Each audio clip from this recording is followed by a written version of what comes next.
అందరికీ నమస్కారం. మీరంతా సంతోషంగా ఉన్నారు అనుకుంటా. మా కుటుంబం కానీ సంతోషంగా ఉన్నాము.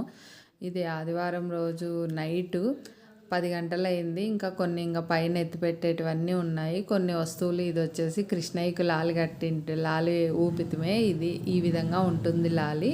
చూపిస్తాను చూడండి. ఇంకా ప్యాకింగ్ చేసేసి అన్నీ ఎత్తిపెట్టేద్దాం. మళ్ళీ సంవత్సరంకు నాకు ఇవన్నీ అవసరము. ఇంకా అన్నీ శుభ్రం చేసేసుకున్నాను. ఇంకెక్కడన్నా పూలు, కుంకుమ, పసుపు ఏమన్నా పడినా అన్నీ క్లాత్ తీసుకొని అన్నీ దుమ్మంతా ఇదిలిచ్చేసుకొని బాగా క్లీన్ చేసుకొని శుభ్రం చేసుకొని ఎత్తి పెట్టేసుకుంటేనే అక్కడ కవర్ ఉంది. ఆ కవర్లో ప్యాకింగ్ చేసేసి పెట్టేస్తా. కొన్ని వచ్చేసి అక్కడక్కడ పెట్టుకునేటివి ఉన్నాయి. కొన్ని పెట్టేస్తాను, కొన్ని ఎత్తి పెట్టేసి ఆ విధంగా అన్నీ ఎక్కడొక్కడ సర్దేస్తేనే ఆదివారం నైట్కి అంతా పీటలతో సహా ఎత్తి పెట్టేస్తాను.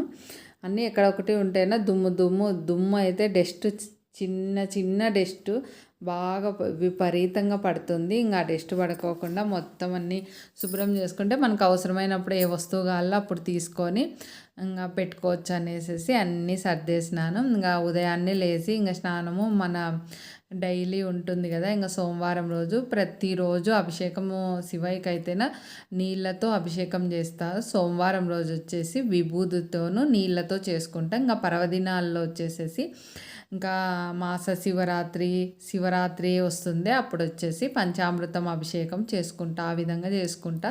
ప్రతిరోజు నీళ్ళు ఒక పాత్రలోకి తీసుకొని దాంట్లో గంగా, యమున, సరస్వతి అనుకొని నీళ్ళను అనుకొని ఓం నమ శివాయ అనుకుంటా అభిషేకం చేసుకొని గంధం అలంకరించేసి కుంకుమ పెట్టేసి యథాస్థానంలో శివయ్యను పెడతాను. ఈ విధంగా ప్రతిరోజు అభిషేకం ఇప్పుడు పాత్రలో పెట్టినా చూడండి, ఆ పాత్రలో పెట్టేసుకొని నేను అభిషేకం చేసుకుంటాను. ఫస్ట్ రోజు విధానంగా పూజ ఏర్పాటు చేసేసుకొని ప్రతిమకు విగ్రహాలకు అన్నిటికీ పూలు పెట్టేసుకొని దీపారాధన అన్నీ చేసుకున్న తర్వాత శివయ్యకు లాస్ట్లో అభిషేకం చేసిన తర్వాత అగరబత్తీలు వెలిగించేసి ధూపం చూపించేసి నమస్కారం చేసుకొని యథాస్థానంలో పెడతాను. ఈ విధంగా అభిషేకం చేసుకుంటాను. రోజు ఇదే విధంగా చేసుకుంటాను. నాకు వీలు కాలేదనుకో ఎవరో ఒకరు చేస్తాం. శివయ్య ఇంట్లో లింగం ఉందనుకో మనం కాసిన్ని నీళ్ళైనా శివయ్య పైన పొయ్యాల. మనకి ఏ మంత్రాలు రాలేదనుకో ఓం నమ శివాయ అనుకుంటా పోసేసి ఆ నీళ్లు మన తలపైన చల్లుకొని మనం తీర్థంలాగా స్వీకరించి ఇంకా నీళ్ళు ఉంటాయి కదా తొక్కని ప్రదేశంలో చెట్లల్లో పోసేస్తాను. నేనైతే చెట్లలోకే పోస్తాను. అట్లా పోస్తేనే మనకు మంచిది. మన ఇంటికి కానీ శివలింగం ఉంటేనా అభిషేకం చేయకుంటే మంచిది కాదు. లింగం ఉన్నాక కంపల్సరిగా అభిషేకం చేసుకోవాలి. కొన్ని నీళ్ళు ఓం నమ శివాయ అనుకొని ఆయన పైన కొన్ని నీళ్లు పోస్తేనే మనకు మంచిది. మన ఇంటికి కానీ చల్లవంట. ఆయన వేడిగా ఉంటాడు కదా చాలా. అందుకు మనం కాసిన్ని నీళ్లు పోస్తేనే చలవ చేసి మన ఇంటికి కానీ మన ఇంట్లో కానీ కొంచెం కోపంగా ఉంటారే వాళ్ళు కానీ శాంతంగా ఉంటారంట. ఇది అందరికి అయ్యే విధంగా అర్థమయ్యేటట్లా చెప్తానని ఈ విధంగా ఇంకా గంధం, పసుపు, కుంకుమ, అక్షింతలు వేసేసి పుష్పము అట్లా వేసేసి నమస్కారం చేసుకుంటాం. ఇంకా మళ్ళీ గంధం పెట్టేసి కుంకుమ బొట్టు పెట్టేసి యథాస్థానంలో స్వామిని పెట్టుకొని ఇంకా అందరికి కలిసి నైవేద్యం పెట్టుకొని ధూపం ఊదికడ్డి అగరబత్తీలు వెలిగించేసి ఈ విధంగా ప్రతిరోజు అభిషేకం చేసుకుంటా. కానీ ఫస్ట్ దీపారాధన చేసేసి ఇంకా బయటికి పోయి ఇంకా మిగతా పనులు చూసుకొని వచ్చి చేస్తా అంటే. కానీ ఈరోజు వచ్చేసి వర్షం వచ్చింది. మాకు బయటికి పోయే పని ఏం లేదు. గడప ఒకటి కడుక్కొని గడప ఉదయాన్నే కడిగేసి ముగ్గు పెట్టేసుకుంటాను. తులసికోట దగ్గర కానీ ఇంట్లో దీపారాధన చేసుకుంటాను. నాకు చల్లగాలి పడదు కాబట్టి బయటికి నిదానంగా వెళ్ళి గుమ్మాలు బయట వీధి గుమ్మంలో ముగ్గు పెట్టేది అనేది నేను కొంచెం లేటుగా చేసుకుంటాను. కానీ మా ఇంటి ముందర ముగ్గు ఉంటుంది.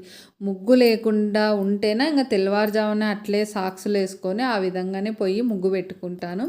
ఇంకా అన్నీ శుభ్రం చేసేసినాను. పెద్ద కృష్ణయ్య కిందికి వచ్చినాడు. రాధాకృష్ణులు పైకి పోయినారు. ఈ చిన్న కృష్ణయ్యగానే ఉన్నాడు.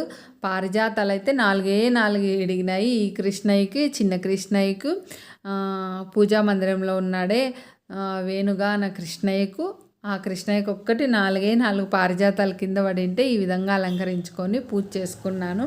ఇంక అన్నీ ఎక్కడివక్కడ సర్దేసినాను. ఇంకా సర్దేసేసి ఈ విధంగా బాగా చూడండి ఎంత బాగా అసలు అయితేనా నైట్ అన్నీ శుభ్రం చేసుకున్నాం అనుకో, లేస్తానే ఇంకా చెత్త నూకేసి మాప్ పెట్టేసి దీపారాధన చేసుకుంటే ఎంతో ప్రశాంతంగా ప్రతి పనికి విజయం సమకూర్చినట్లా ఉంటుంది భగవంతుడు మనకు. ఫస్ట్ దీపారాధన చేసుకొని కూర్చొని కనకదార స్తోత్రం కానీ అమ్మవారి పాటలు కానీ వినుకుంటా టీ తాగుతా నేను.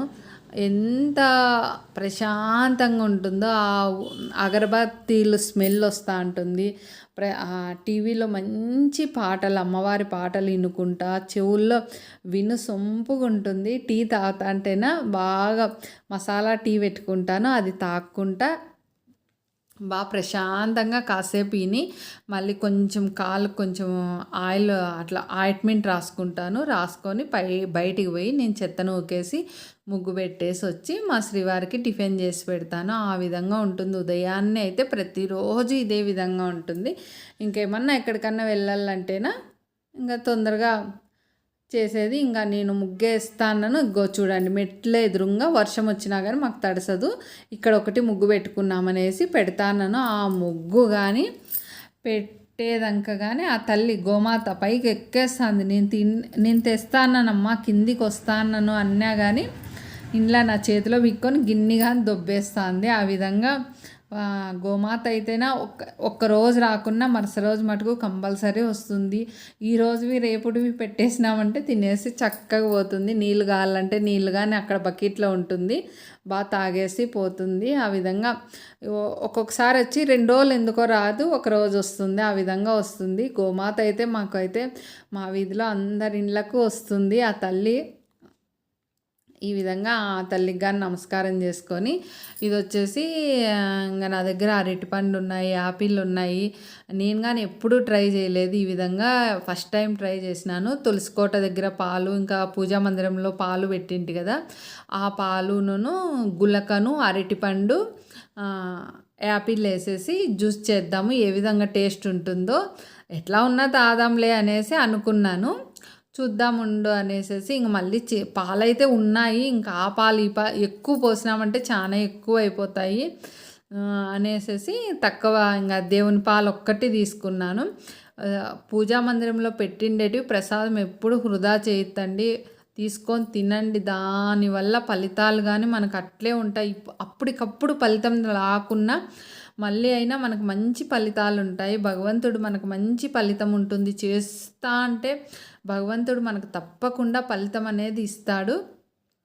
నేను వచ్చేసి ఇంక ఇవన్నీ అరటిపండు, ఒక అరటిపండు తీసుకున్నాను, ముక్కలు కట్ చేసుకున్నా. యాపిల్ అయితే 2 వేసినాను. ఇంకా పాలు వచ్చేసి పూజా మందిరంలోటివి, తులసికోట దగ్గరవి ఇంకా కొన్ని వేసి, మా శ్రీవారు అన్నీ అవే అనేసా. వద్దులేండి ఎక్కువ అవుతాయి ఇంకా పాలు అనేసి నేను వచ్చేసి నీళ్ళు కానీ కొన్ని వేసినాను. గులకన్ 2 స్పూన్లు వేసినాను. యాపిల్ చిన్నవి లేండి, పెద్దదైతేనే ఒక్కటి వేసుకోవచ్చు. యాపిల్ చిన్నది ఒకటి, 2 యాపిల్, ఒక బనానా, 2 స్పూన్లు గులకన్ వేసేసి ఒక గ్లాసు నీళ్ళు వేసేసి బాగా మిక్సీ నున్నగా ఆడిచ్చేసినాను. ఫస్ట్ చిన్న జార్లు వేసుకుంటే సరిపోవు, నేను డైరెక్ట్ జ్యూస్ జార్లోనే వేసినాను. ఈ ముక్కలు కానీ నున్న కావు, ఆ విధంగా జ్యూస్ కొట్టుకొని తాగేసినాము. నేను వచ్చేసి మరీ వచ్చేసి సోమవారం సాయంత్రము శివదర్శనానికి కానీ వెళ్ళినా కానీ చాలా జనం ఉన్నారు. ఆలయంలో వచ్చేసి వీడియో తీసేక్కాల, ఇంకా సర్లే అనేసి ఇంక వచ్చేసినాను. శివదర్శనం ఉదయము అభిషేకం జరిగేటప్పుడే వెళ్ళినాలేండి.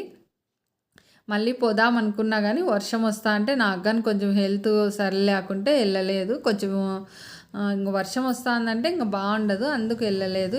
ఫస్ట్ నేను వేసింది నీళ్ళల్లో పచ్చకర్పూరము, ఇది జవాది పౌడరు, బాగా స్మెల్ వస్తుంది. నీళ్ళు దాని నిండా నింపేసేసి ఉర్లీలోకి బాగా ఇట్లా అల్లాడిచ్చేస్తాను. బాగా స్మెల్ అయితేనే ఎంత బాగా వస్తుందో. దాంట్లో మనకు ఎన్ని రకాల పూలు ఉంటేనో అన్ని రకాలు సాయంత్రం పూటే ఈ విధంగా అలంకరించేసుకొని మిగతా పనులన్నీ చేసేసుకుంటాను. ఉదయాన్నే మనకు చెత్త నూకేసి మాప్ పెట్టేసి దీపారాధన చేసుకోవచ్చు. కొంచెం పని అనేది తగ్గుతుంది. కానీ ఇంట్లో ఉదయాన్నే ఇట్లా ప్రశాంతంగా ఉంటుంది కదా, బాగా అసలు ఎంత ప్రశాంతంగా ఉంటుందో ఊర్లే ఇట్లా చూస్తానే బాగా నిండుగా కనిపిస్తుంది కదా. దీపారాధన చేసి అగరబత్తి స్మెల్ వస్తూ అంటే మంచి అగరబత్తీలు పెట్టినామంటేనా మంచి స్మెల్ వస్తూ ఉంటుంది.